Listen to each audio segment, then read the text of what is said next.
నా పేరు రాములే గాని ఏం చేస్తుంటారు? నేను ఆగర్లో పని చేస్తా. ఏ ఏరియానా మీది? ఈ ఏరియానే. ఏంటన్నా ఎలా అనిపిస్తుంది ఇప్పుడు 2024కి సంబంధించి గద్దె రామ్మోహన్ రావు గారు ఒకవైపు అవినాష్ గారు ఎలా ఉండబోతున్నారు? గద్దె రామ్మోహన్ రావు గారు మంచి వ్యక్తి. ఇక్కడ ఆయన చాలా బాగా చేశాడు ఈ ఏరియాకి. ఆయన గురించి చెప్పాల్సిన పని ఏం లేదు.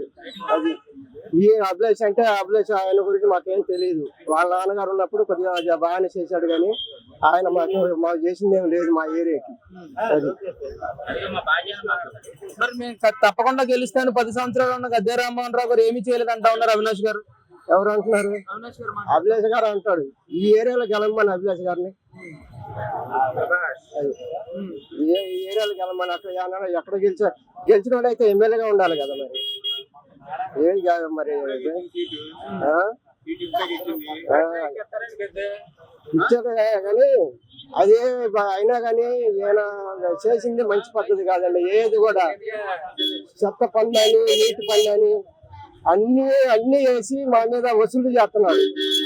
మా రూపాయి తింటున్నాడు కానీ ఆయన రూపాయి ఖర్చు పెట్టింది ఏం లేదు మాకు. అది మేము కష్టపడి పని చేస్తున్నాం. మరి ఆ మందు తయారు చేసి పంపిస్తున్నాడు. మరి అది ఒక్కొక్కరు పిచ్చెక్కి రోడ్ల మీద తిరుగుతున్నారు, రోడ్ల మీద కొనుక్కుంటున్నారు. అసలు కొంతమంది చచ్చిపోతున్నారు కూడా రోడ్ల మీద పడి. ఎందుకంటే నాణ్యమైన మద్యం లేదండి. లేదు. ఇదివరకు తెలుగుదేశం ఉండగా ఆయన మందు వదిలేడు, పెన్సిల్ అమ్ముతున్నాడు.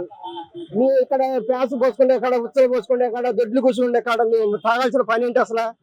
ఇదివరకు మేము వైన్ షాప్ లో కూర్చొని తాగేవాళ్ళం, ఇంత అంత తాగి వెళ్ళిపోయేవాళ్ళం, ఇంటికి వెళ్ళిపోయేవాళ్ళం. ఇప్పుడు ఈడకి వచ్చి ఆ 90 మంది తాగటానికి భయపడకుండా తాగి దొరికేసరికి 1000 రూపాయలు 2000 రూపాయలు మా మీద వసూలు చేస్తున్నారు. మళ్ళీ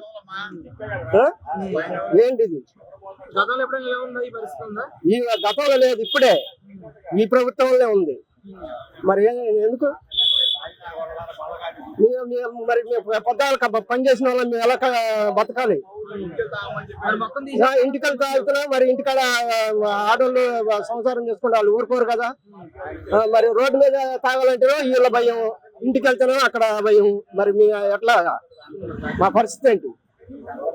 మొత్తం మద్యం ఆపేస్తానన్నారు కదా. ఆపేస్తానని మళ్ళీ ఎందుకు వదిలేడు? ఆపేస్తానని మొత్తం ఆపేస్తానని అన్నాడు. బాగానే ఉంది, ఆపాలి, అలాగే ఆపాలి. మళ్ళీ దేనికి వదిలేడు? అప్పుడు 70 రూపాయలు 70 రూపాయలు క్వార్టర్ ఉన్నది, ఇప్పుడు 150 రూపాయలు 200 రూపాయలు 250 రూపాయలు. ఇప్పుడు అదే మందు. మరి ఎలా అనిపించింది జగన్ గారి పాలన?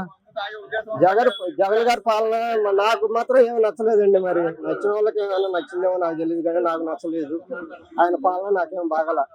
అది గద్దె రామ్మోహన్ రావు గారు గెలుస్తారా? గద్దె రామ్మోహన్ రావు గారు గెలిస్తే బాగుంటుందండి. ఆయన గెలవాలనే ఉంది నాకు మాత్రం. అది సార్ నమస్తే సార్. మీ బావాజీ నాయుడు అండి. ఏం చేస్తుంటారు?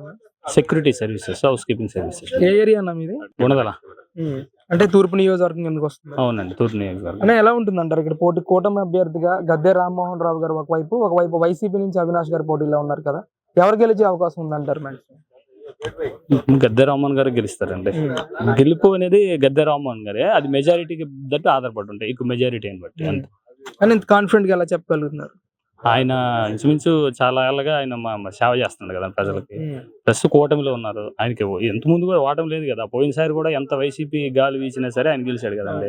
ఇప్పుడు ఆటోమేటిక్ గా ఆయన గెలుస్తాడని చెప్తారు, ఎవరైనా అంతే చెప్తారు. అసలు 10 సంవత్సరాల నుంచి ఆయన ఎమ్మెల్యే అభ్యర్థిగానే గెలుస్తూ ముందుకెళ్తా ఉన్న పరిస్థితి మనం చూస్తా ఉన్నాం. ఈ ప్రాంతంలో ఎలాంటి అభివృద్ధి చేశారంటారు?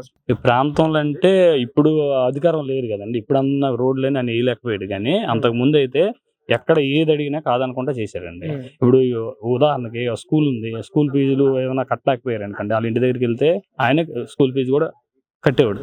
నాకు తెలుసు. అలాగా నేను ఇంతకుముందు కొండ మీద ఉండేవాడు గుణదల. ఆ ఏరియాలో ఏమైనా బాగాలేదని అంటే మాకు రోడ్లు కావాలంటే ఇమీడియట్లీ రోడ్లు కానీ మెట్లు కానీ వేయించేవాడు. ఇప్పుడు ఈ 5 ఏళ్ళు అయితే ఏమంటే ఈ 5 ఏళ్ళు ఆయన ఇంటికి వెళ్ళిన వాళ్ళకి చేశాడు. ప్లస్ ఇస్త్రీపేటలని బొల్లని అవి ఇచ్చాడు కానీ ఈ అభివృద్ధి అయితే ఆయన చేతిలో ఏం లేదు కదా, చేయలేదు. అసలు మీ గుణదల ప్రాంతంలో ఎలా ఉంటుంది అంటారు అన్న? ఎవరికి ఎక్కువ మెజారిటీ ఓట్ షేర్ అయ్యే అవకాశం ఉందంటారు? గుణదల 70-50 ఉంటదండి. 70% గద్దె రామ్మోహన్ గారికి, 30% మన అవినాష్ గారికి ఉంటుంది.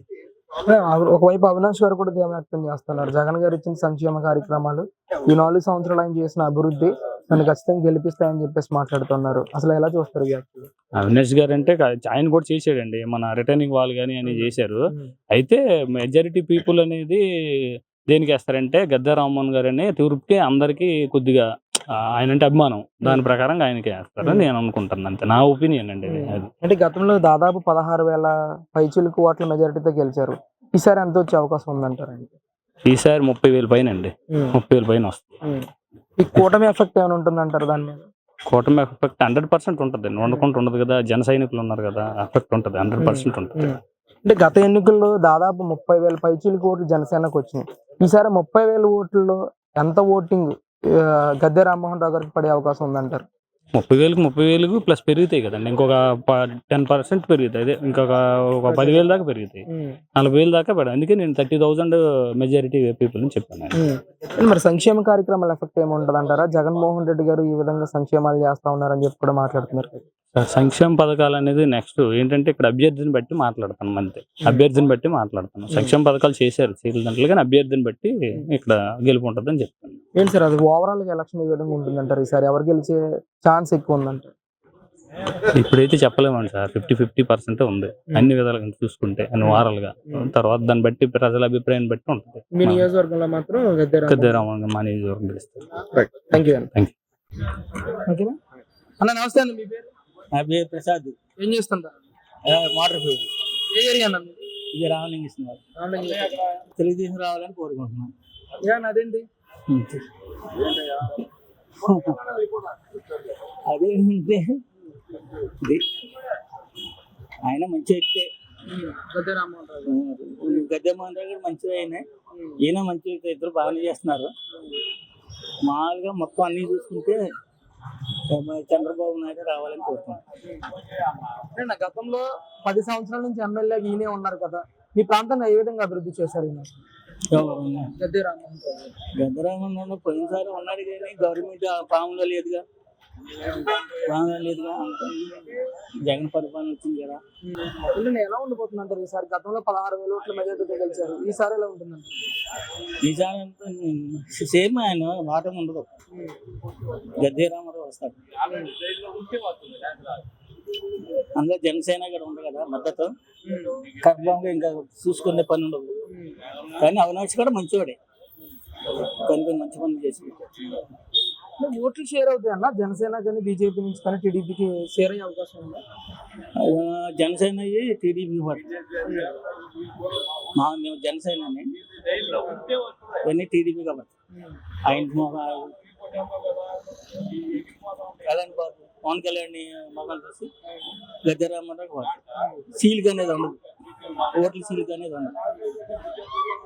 గతంలో జనసేనకు దాదాపు 33,000 ఓట్లు రావడం జరిగింది. ఈసారి ఈ 33,000 ఓట్లలో ఎన్ని ఓట్లు గద్దె రామ్మోహన్ రావు గారికి పడే అవకాశం? కన్ఫామ్ గా ఆయనకే కన్ఫామ్ గా పడుతుంది. వ్యతిరేక ఓట్లే కదా, ఎంత మెజారిటీ వచ్చే అవకాశం? మెజారిటీ చెప్పలేము, పోటీగా ఉంటుంది. కానీ గద్దె రామారావు గెలుస్తాడు. నేను ఓవరాల్ ఎలా అనిపించింది జగన్ గారి పాలన? అసలు మామూలుగా ఓవరగా అంటే ముందు డెవలప్ లేదు, మార్పులు బాగాల, ఇసుక బాగా దెబ్బేసాడు. స్టార్టింగ్ ఎక్కడో ఇసుక మీద పడ్డాడు, అదే బాగా ఇసుక మీద. చిన్న తెల్ల కట్టుకున్న వాళ్ళు కాడ ట్రాక్టర్ 10,000 అయిపోయింది. అంతవరకు 2,000 ఉండేది తెలుగుదేశం గవర్నమెంట్, ట్రాక్టర్ ఇప్పుడు 10,000 అయింది. అది కూడా కొంచెం ఇబ్బందికరంగా ఉంది. ఇది నరీపతివాక ప్రాంతమే కదన్న, ఇక్కడ కూడా రేట్లు ఎక్కువ ఉండడానికి కారణం ఏంటంటే? జగన్ అడగాలి మీరు. ఈయన పట్టించుకున్నారు. అధికార పార్టీ అయితే గద్దె రామారావుని అడిగేవాళ్ళు. అధికార పార్టీ వాళ్ళు కాబట్టి అడిగే ఛాన్స్ లేదు. ఎలాంటి స్టేట్ వైడ్ ఎవరు గెలిస్తే బాగుంటుంది అంటారు? చంద్రబాబు గెలిస్తేనే బాగుంటుంది. ఎందుకనంటారు?